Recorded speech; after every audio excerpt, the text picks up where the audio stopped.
This is part B of the factor by grouping with trinomials. We have 2x squared plus 14x plus 20. So first determine if there is a GCF. And there is actually on this one. You see they're all even. So that means I can divide out a 2.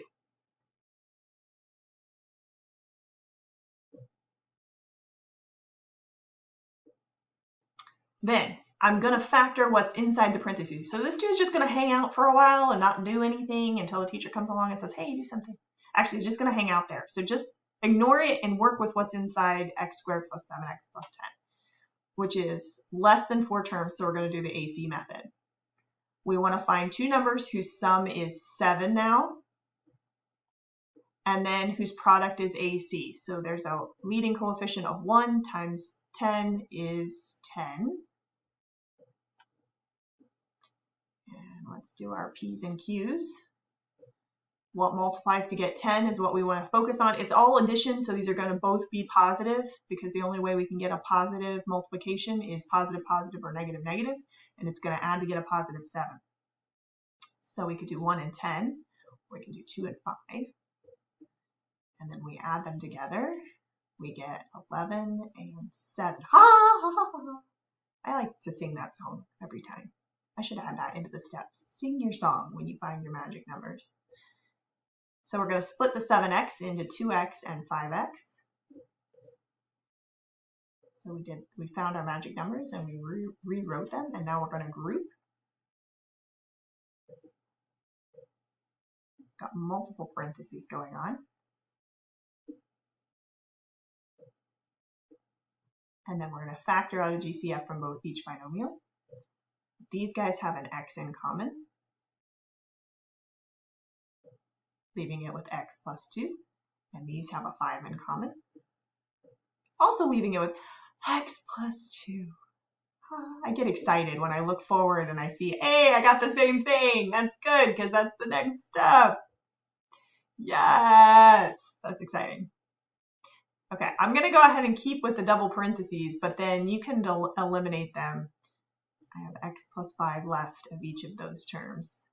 So I got like extra parentheses there, which I don't really need because now everything outside of these parentheses is multiplication, so I don't need that second step. And that one's all done. And again, you can distribute to check that you got your work correct. One more example, we have to do one where the product is negative. No GCF. There's less than 4 terms, so we're going to do the AC method. We're going to find two integers whose sum is b and whose product is AC. So the sum is negative 5, and then the multiplication is going to be negative 12. So the only way that we can multiply to get 12, a negative 12, is if one of them is negative.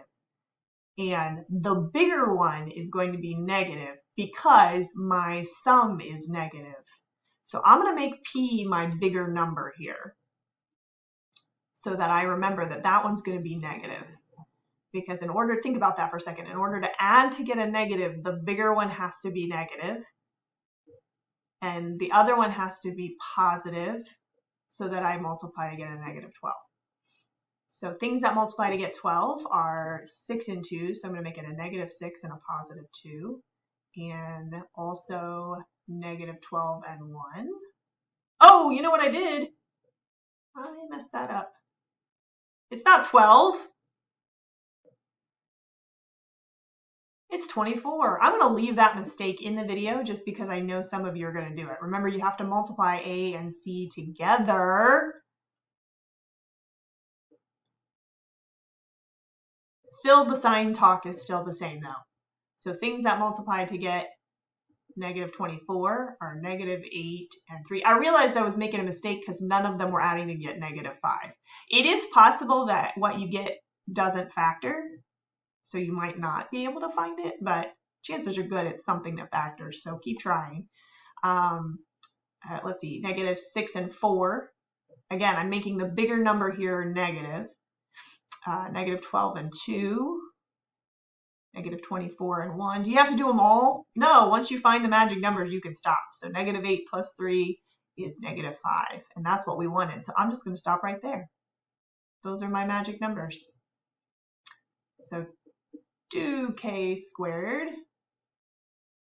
minus 8k plus 3k minus 12. Remember, we're splitting this up. -5k is -8 plus 3.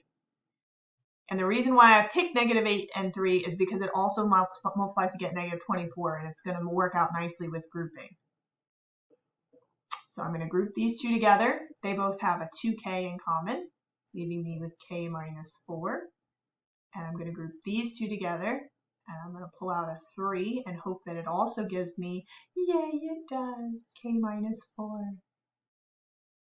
And now I'm going to factor out the common binomial, which is k minus 4, leaving me with 2k from this term and 3 from this term. And it's factored. Everything outside of these parentheses is now multiplication. So I'm done. You can distribute to check. I talked a little bit about the signs when we were doing the last problem, but just to give you some more clarification, a couple of different ways to look at it. If it's plus plus, it's going to be plus plus. If it's minus plus, then they're going to both be minus, because the only way to multiply to get a plus C would be if these are the same signs. And the only way to add to get a negative is if they're both negative. And the only way to add to get a positive is if they're both positive. So plus plus, plus plus, minus plus is minus minus. And then if it's a minus C, they're going to be different signs, 1 minus 1 plus. And the bigger one is going to be the sign of B. So if it's a minus B, then the bigger one goes with this minus, or when you're adding. And if it's a plus B, then the bigger one of the two magic numbers is going to be plus. And you can see this in the chart here. If C is positive, then B is, they're both positive or they're both negative. If C is negative, the bigger factor is plus if B is plus. And the bigger factor is minus if B is minus. And it's always good to end on this. It's possible to have a polynomial of the form ax squared plus bx plus c that isn't factorable. And we call them prime because their only factors are 1 in themselves. So just to make your lives completely miserable, it is possible that you can't factor a polynomial. But chances are good, if they're asking you to factor it, it probably factors. So try really hard to find it first before you declare it prime.